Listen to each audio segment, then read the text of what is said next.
We are longtime friends turned lovers, here for all things love, dating, and relationships. Lovers Watch is a podcast where we explore how the love and relationships we observe on screens influence the love and relationships we experience in our own lives. From romance sitcoms to reality dating shows, we're mining through the mess to bring you the gems and help make sense of this crazy little thing called love. So, whether you watch these shows or not, if you love love, you're in the right place.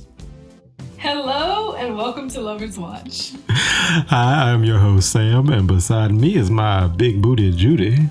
Hi, I'm your co-host YoVanna. And today we are talking about Love is Blind Season 9, Episode 3. Yes, we are talking about that shit. What minds did you gem? What minds did I gem? What gems did you mine from this episode? So from this episode, my big thing that I want to ask is, do we use sex as a crutch in like the early parts of a relationship, basically? Those early phases. Yeah. And you? What about what you mind from? Okay.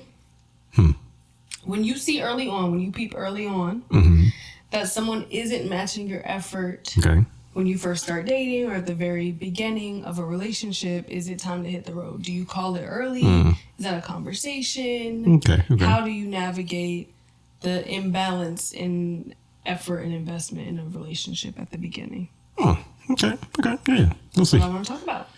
Bet. Okay. Okay, so we like to start off the show with a hot take. Sam, baby, what's your hot take? Okay. My hot take is, within a capitalist system that we live in, right? The people who are late are good for society. We are a benefit. Well, not we. I'm telling on myself. They are beneficial to society. And how so is because I feel that we are a somewhat check on power. You walk in 5 minutes late and the manager's all like, oh, what are you doing? You're late and everything and stuff. My perfect plan or whatever. But you're a good worker. You do your job well, right? To me, that kind of shatters that illusion of power and like perfection and like just control, productivity. I feel like it kind of like interrupts that a little bit to where it brings someone who might be a asshole manager or whatever, it brings them back to reality. It humbles them a little bit. Just a smidge. What happens when they just fire your ass? That's the risk you take, but that's the risk for a healthy society. Baby, what's your hot take? Okay, y'all ain't gotta like it. But I feel strongly that life is so much better when you have a crush. Okay. If you got, you know what I'm saying? Yeah. It don't even gotta go nowhere. It don't gotta develop into anything. But, you know, going into work, knowing that you might see your crush or... Like, say you work at the cafe, and every other day your little boo thing come in and order a Frappuccino Latte Mico Americano. When's the last time you been to a coffee shop? And then you like put a little heart by their name. You know what I'm saying? Just a good crush. It gives you this like little adrenaline that I think makes life better. You go at work, you got a little crush. It makes you want to clock in. You know what I'm saying? True. In the gym, you doing extra reps.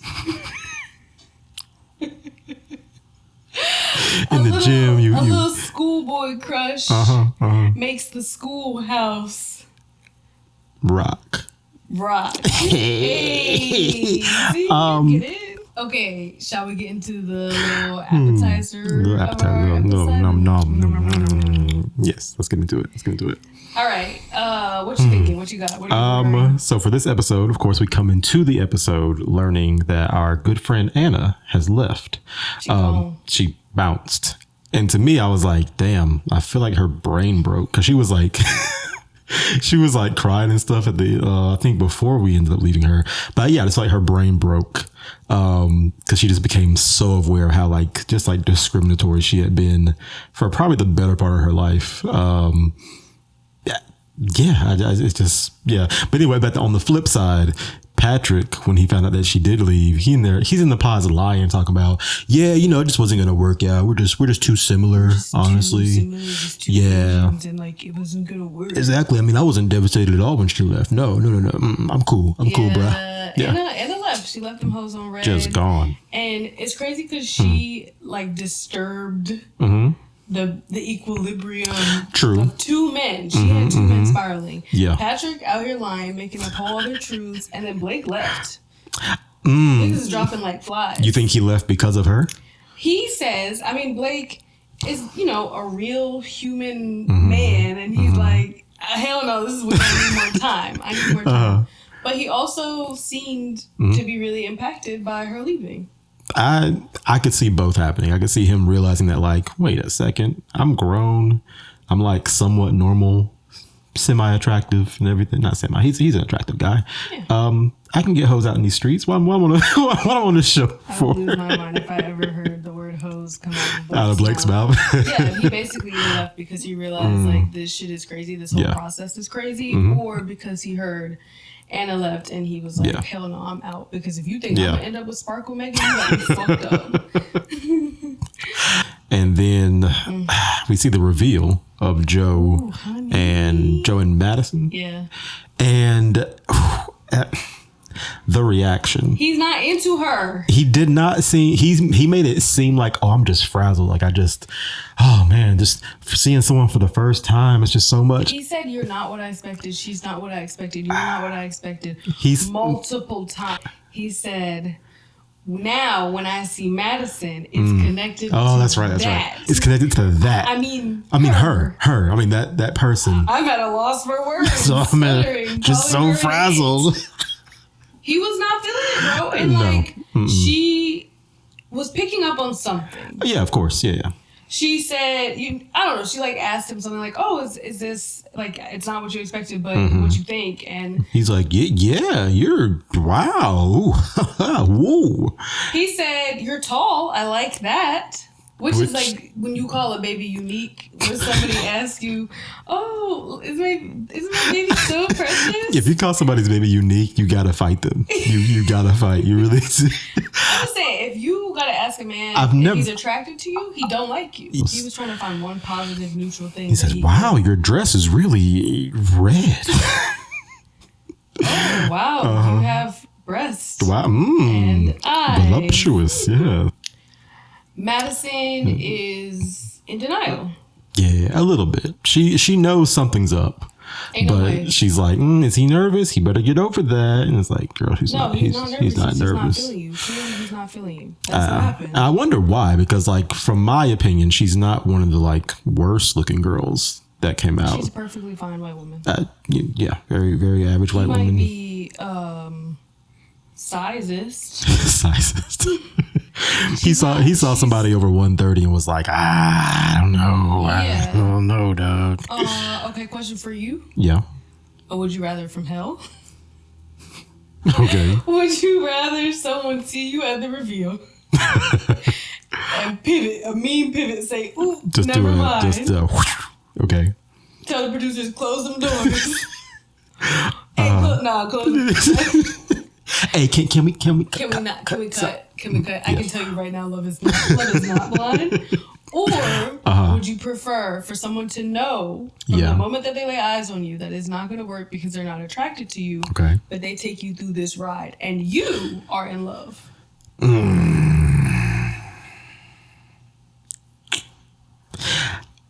Honestly, I'd rather you take me through it.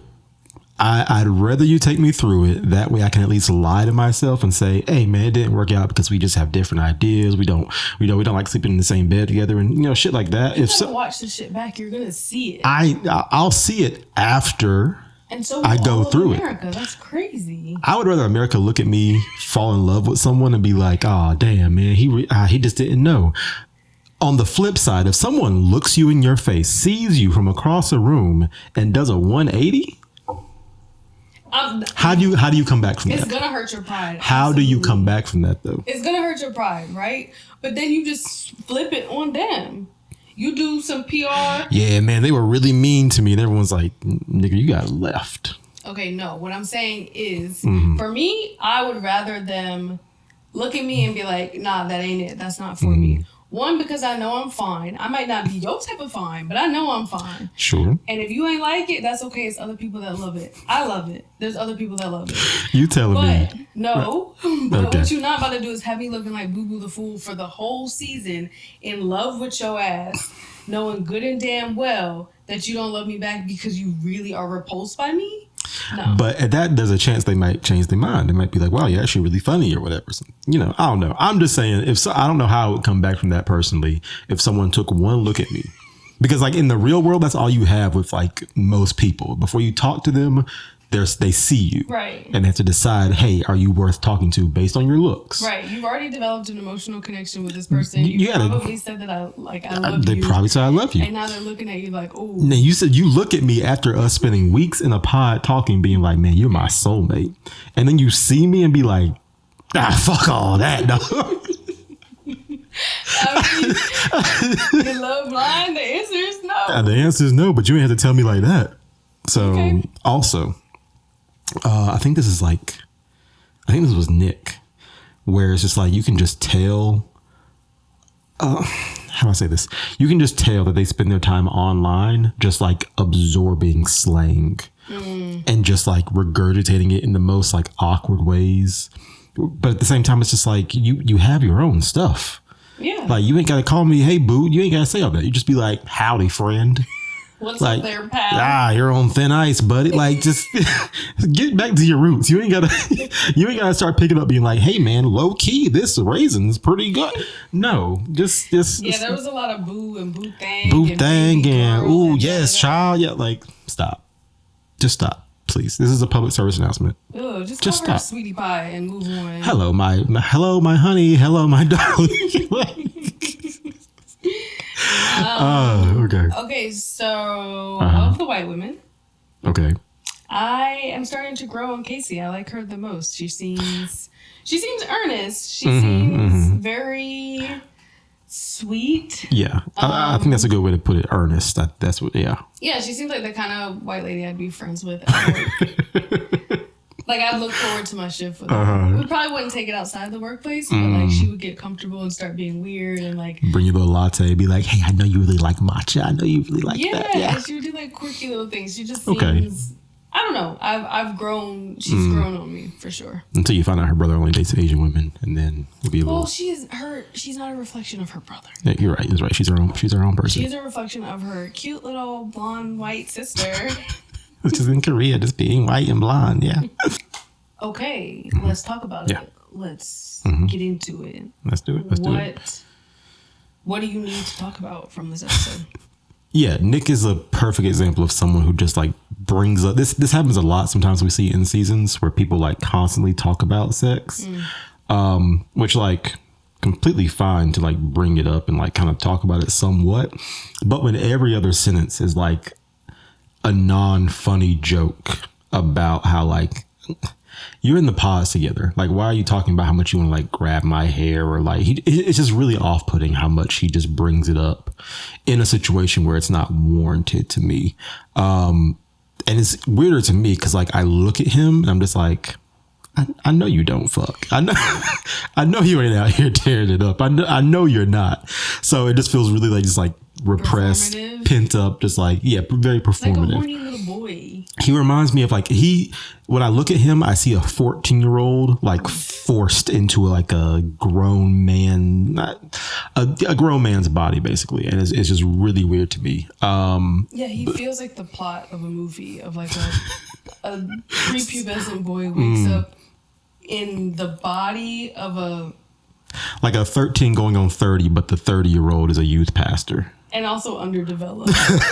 Like still underdeveloped with his child face on this underdeveloped man's body. Like a Pillsbury Doughboy biscuit that was supposed to stay in the oven for 21 minutes and you took it out at like 17. Yeah, that's like... It ain't got no color on the top of it and everything. It's still real pale. Yeah. Anyway. Undercooked. Yeah. Calling somebody undercooked would be like a massive insult. He is undercooked. Nah, babe, put it back in the oven.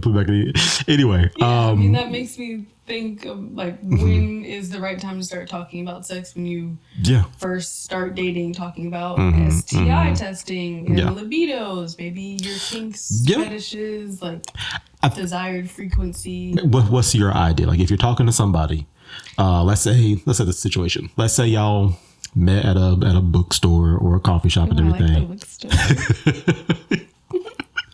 Okay. Y'all exchange. They read. They I don't know. They either they invite you on a date, or you get your number.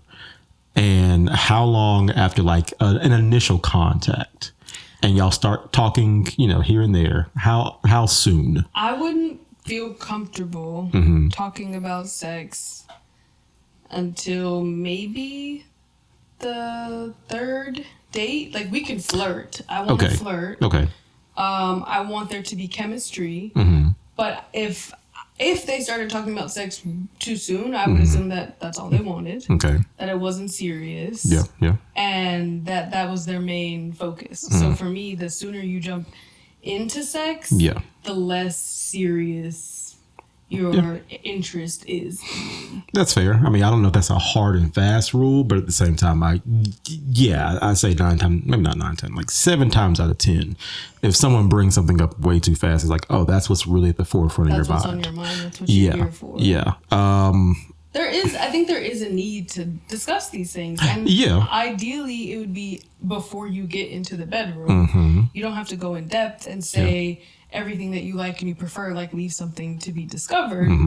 But a baseline conversation around it seems appropriate. Around STI testing, y'all should be talking about who's been tested when last, what your sort of general testing. What's that? What's if you ask him what's testing, we're not fucking. You mean about STDs? That's what you're talking about? STIs, but yes. What's that? Anyway, I do think there's an appropriate amount of time in this situation in the pods. Of course, we don't know how long they are in there. I think it depends on how much time they actually spend talking.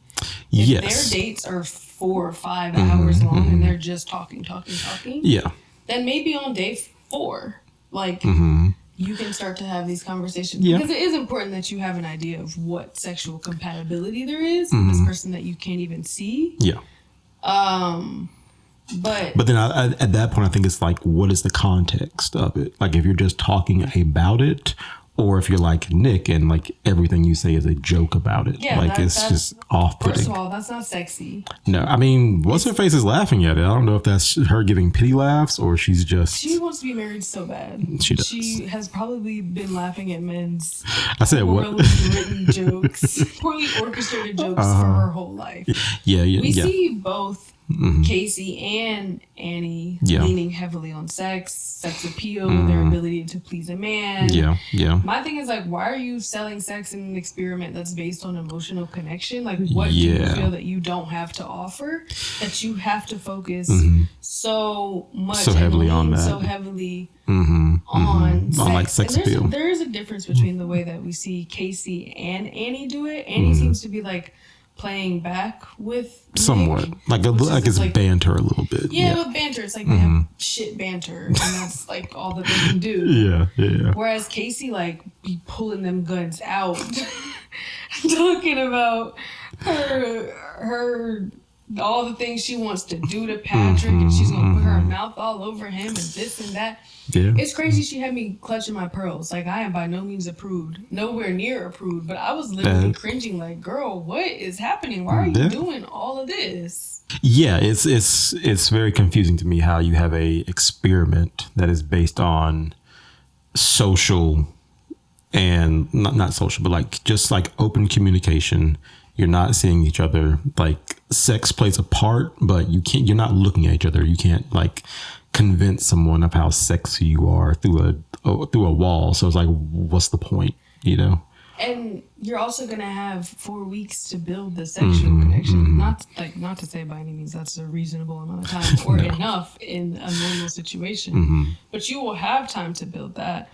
What you have here is this opportunity to connect with someone and learn about them. And you also have sort of like the safety of this space. I'm sure that there are a lot of people who find comfort in the secrecy of the pods and probably share and disclose things that they normally wouldn't. Not until like a lot later in the relationship. But they do it in the privacy of this space, and to me, you should be taking advantage of that instead of having pod sex. Anyway, switching gears. Speaking of Edmund and now Calabria, they do seem really cute together. Yeah, they do. Like their energy bounces off each other, but they do feel kind of mismatched. Like I think she really does enjoy his energy, but I don't think he is equipped to give her back the amount of like effort that she's kind of like, I feel like that she's like built in herself to give out to people, basically. Listen, don't even get me started, because that's my girl. If you listening, she has a huge crush on you. It's okay. It's all right.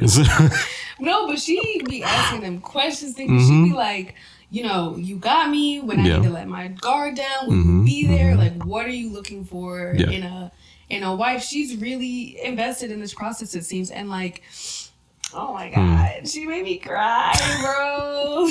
Like, she really about to get her heart broken, and it's so sad. Hey, Calabria, she read her love letter to this Edmund. nigga wrote a whole ass love letter, and he said, thank you. I appreciate that. You know, I forget what he said, but it was talking about some damn pretty please, will you marry me? Where was the proposal? He wrote nothing. He prepared nothing. He came with his heart and his feelings. I hate an off the dome proposal. I really do hate it. She wrote 4 or 5 pages of love letter to this man. Yeah. And he said, thank you. One thing to look out for you specifically, for her, is one thing she despises is people who don't write their vows. Oh, don't let me don't let me pull up to your motherfucking wedding and you ain't wrote no vows. Because what is we doing here? Yeah, so we'll be looking for that at the end of the season. Oh, he better have some vowels. Some vowels and some consonants and some draft. You need to pull up with draft 7 or 8. It needs to have been proofread, edited, rehearsed. Don't you pull up to me with no it's from the heart off the dome freestyle proposal, and don't you show up to this motherfucking wedding with no goddamn vows. She feels strongly about that. But yeah, we'll see. I told y'all early on, like, it's obvious that Calabria gives way more in her relationships than it seems that way, yeah. And I hate this for her. I really do hate this for her and her fine ass. She is so smart and sweet and beautiful and funny. You don't know this woman. I want to. Stupid. And listen, no, but like, okay, so gender doesn't have to determine the dynamics of relationships. Sure. But I'm gonna stand on this shit.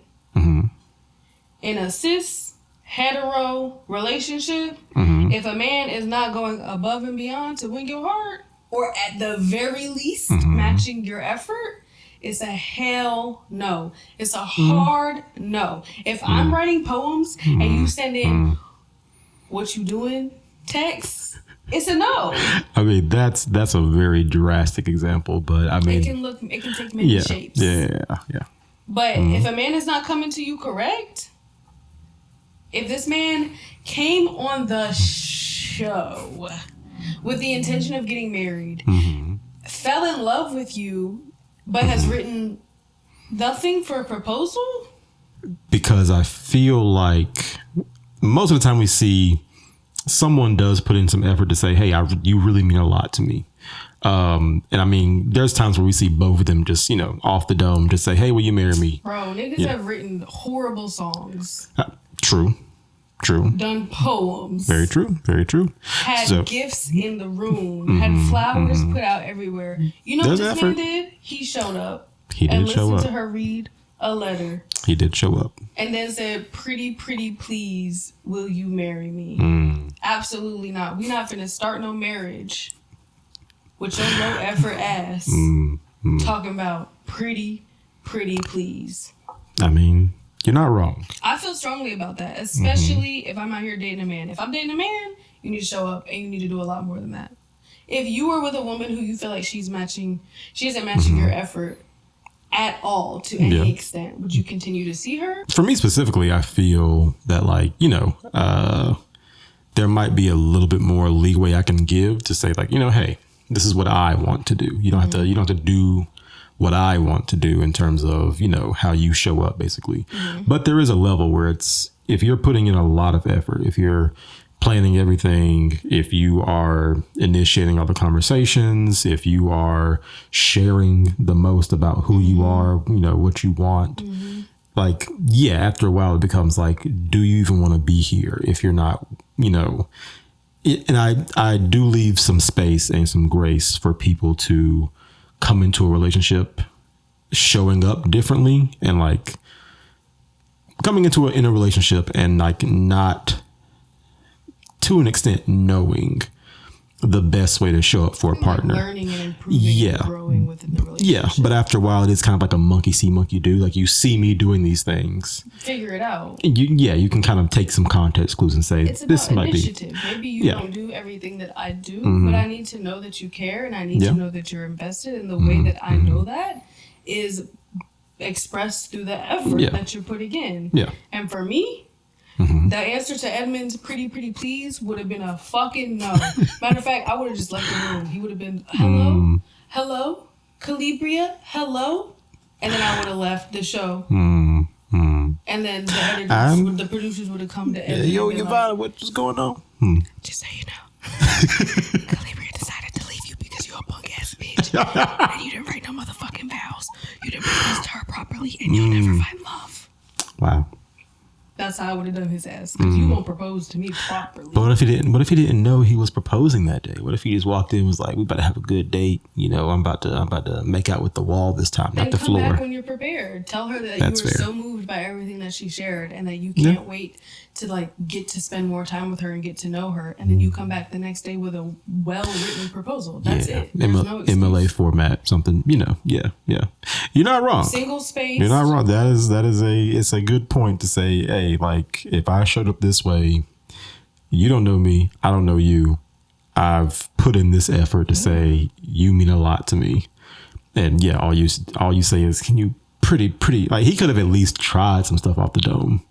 He could have been like, Calabria, this experiment has been so transformative for me, blah, blah, blah, blah, blah. He could have done something like that. He could have tried something. And you know what? I'm judging my girl for saying yes to that bullshit. Yeah, you're judging her because now. I'm judging both of them. It should have been a no. And if it wasn't a no. She did seem hesitant. She could have told his ass, listen, baby, I'm going to need you to try that again. I'll see you tomorrow. Yeah. It's a yes if you earn it. Shit. She did seem a little hesitant to be like, should I do this? She was like, is this all?